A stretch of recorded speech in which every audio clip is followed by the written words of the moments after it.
Hello, in this short video we're going to look at writing a professional report using the managerial format. It's a structure designed to support decision making in museums and businesses and other professional settings. Many of you are familiar with scientific reports, but when we're writing for directors or board members or grant reviewers, that approach may not be the best fit. So let's compare the two, and then we'll walk through the managerial format step by step. In a scientific report, the structure looks something like this: abstract, introduction, methods, findings, and then finally conclusions and recommendations. You build your case slowly, laying the groundwork, then revealing your findings and insights at the end. But in managerial format, we flip that. We start with the answer. We lead with the key takeaways.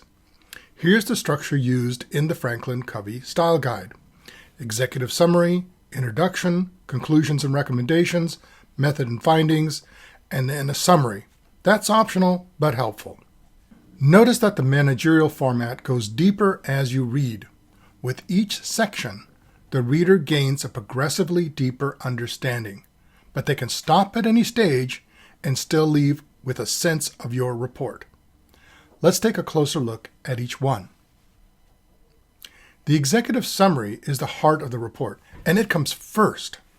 It's a short overview that gives your reader the issue or problem, your recommendation, and the main reasons it matters. Think of it as the version your director would read before a meeting, or what a board member might skim before a vote. It's written for action. It should be a summary of everything they need to make a decision, including whether to keep on reading. Keep it to 1 page at most. Next is the introduction. This is where you give just enough background for the reader to understand the situation. Try answering these questions. Why are you writing the report? What prompted it? What is the scope or goal? What's excluded? What is the big question you're answering or the problem you're solving? Who asked for it or who is affected? Keep this section brief.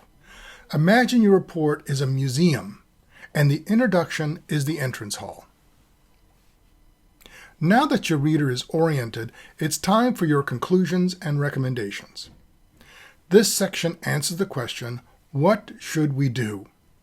You might recommend continuing or ending a program, adopting a new strategy, making changes to collections or interpretation. Be specific and confident. Back up your recommendations with clear, well-reasoned logic, but keep it readable. If appropriate, include risks and benefits, or offer a few options and identify your top choice. Finally, we come to the findings, the detailed evidence that supports your conclusions and explains your recommendations. You're answering, I came to these conclusions because of. This could include visitor research or survey results, a review of current practices, benchmarks from other museums, relevant literature or standards. Use subheadings, charts, or tables to make this section easy to scan.